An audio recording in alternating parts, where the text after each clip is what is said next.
apa sebenarnya strategi orang muda yang Ustaz boleh nasihatkan untuk menunaikan haji? Kita patut rasa malu dengan diri kita. Bahkan saya patut merasakan diri saya hina.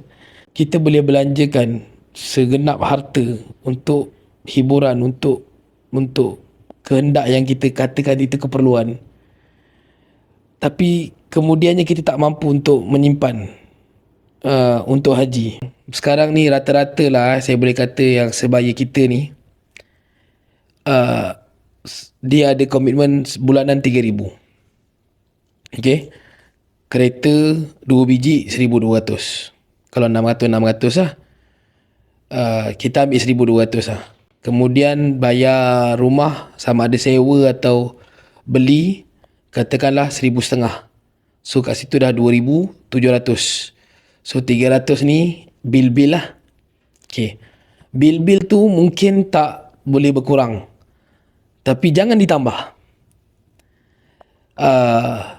Rumah mungkin boleh dikurangkan kalau kita decide untuk pergi rumah kondo ke yang 1,200, dapat saving lagi 300. Tapi kita tak fokus kepada yang itu. Kita fokus kepada yang kereta ni. Kereta ni berapa tahun?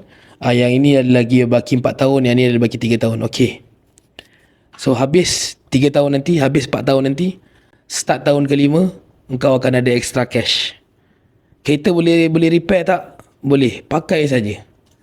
Maksudnya kereta kita ni memang, kalau saya kata kereta ni, kereta saya yang saya pakai pun dah 6 tahun, 7 tahun juga kan. Jadi tak adalah kata 5 tahun wajib tukar kan. Hari ni cukup 5 tahun, esok pagi bangun kereta tergemuk kan. Tak okey je.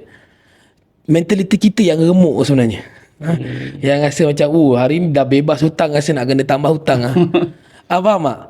Tak, dia tak boleh duduk duit banyak, tak boleh. Dan kau akan hidup selama 5 tahun dalam keadaan kau ada komitmen 3,000. Tiba-tiba tahun ke-6, kenapa kau nak tukar komitmen tu? Kekalkan komitmen tu, yang mana 1,200 bayar kereta tadi kau boleh turns to saving. Dan saving tu pula saving dalam bentuk yang membawa pulangan. Janganlah pergi tiba-tiba nak start bisnes baru. Kalau kepala otak businessman boleh try lah. Tapi untuk saving, ini jalan-jalan yang saya nampak lah, macam SSPN. Sekarang ada banyak ruang pinjaman, simpanan bentuk koperasi. Allahu'alam, ada banyak sebenarnya yang saya dengar. Tapi SSPN bila dia umumkan 4.4%